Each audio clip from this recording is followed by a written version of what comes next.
Salutations, ladies and gentlemen. Thank you for coming to this presentation of SuperJammin'Bros' Super Suspicious Story. I'm your host, 6DOW3NS, and here's a bit of background. SuperJammin'Bros is a friend of GamerBoy95. One day a few weeks ago, Super, as we'll call him from here on out, came onto GamerBoy's live stream, where he told a story about the time he got arrested for doing absolutely nothing wrong at all. Naturally, this sounded a bit hinky, and it seems obvious he's leaving out quite a bit.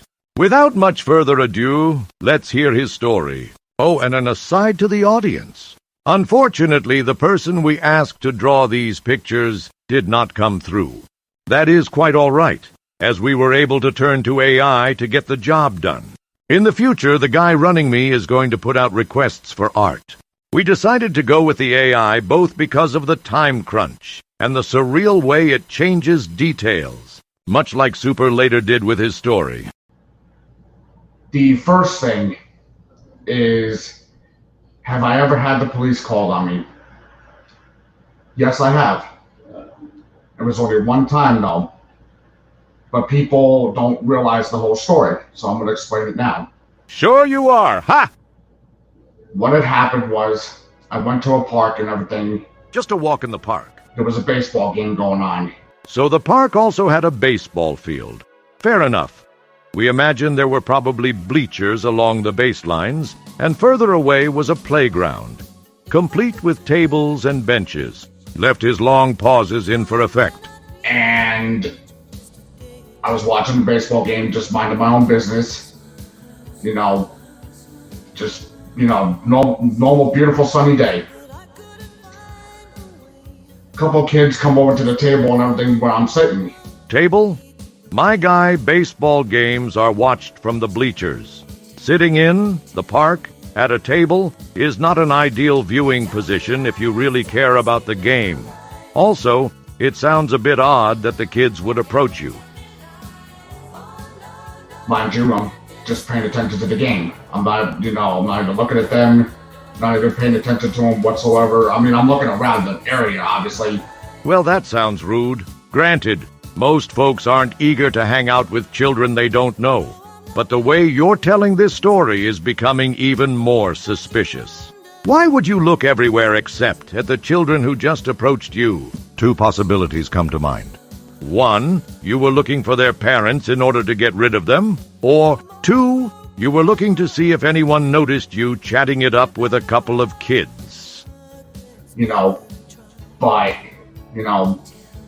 Just minding my own business. They come over, they start to talk to me. And obviously I'm very skittish and everything when it comes to talking, to them because they're kids that I don't know and everything. I started talking to them about superheroes and everything, stuff and everything else and everything, just interacting. Stuff and everything. Super, those are extremely broad topics. I mean, when you say everything, it could mean so many things. Maybe you discussed the run-up to the 6-Day War? Perhaps you bantered about politics? Or possibly you talked about something even more adult? Yeah, that sounds more like it. I started to get weary because... Wary? You got wary, which means concerned. Weary means tired. As this wasn't the end of your story, it's a safe bet you meant wary. I had a feeling somebody was going to say something. About the creep chatting with two kids? I mean, let's face it, I'm a 17-year-old kid at that time, talking to, kids, Yes, we know. So I decided to get up and walk away. And I went down a hill and everything, just to look around and see what was going around. Maybe I could find some interesting things down there or something or whatever. The fact you didn't say what you were hoping to find is off-putting. The kids decided to follow me on their own. I tell them to go back and everything because I don't want them following me. Because I know the parents would, they would get pissed and everything. and they would sit there and think that I'm trying to do something to them. And I don't want that to happen, obviously. So I tell them to go back. I continue to go down, they continue to follow me. So at that point, I'm like, all right, let me try to explain to the parents what's going on here, that they decided to follow me. Obviously, the mother didn't want to listen to it and everything, because let's face it, she automatically thought, well, he's going after my kids and everything, which I'm not, obviously. So I leave, and I figure, okay, let me just go to the store. I'll go get, I'll go get a drink real quick and everything, i.e. a beverage, soda. And I'll just go home and everything, and I'll, eat dinner and stuff and everything, maybe play video games or something. I go to the store, get my drink, come outside. I come outside the store. All of a sudden, I get stopped by cops and everything, saying, oh, we got a call saying that you were... And I sit there and I look at him and I'm like, are you serious? Like, how can that be possible and everything? I didn't even, say anything to him. Actually, yes, you did say things to them. Our memories are not that short. You said you talked to them about superheroes stuff and everything. You even said you interacted with them. And yes, of course, the mother is going to think you did something.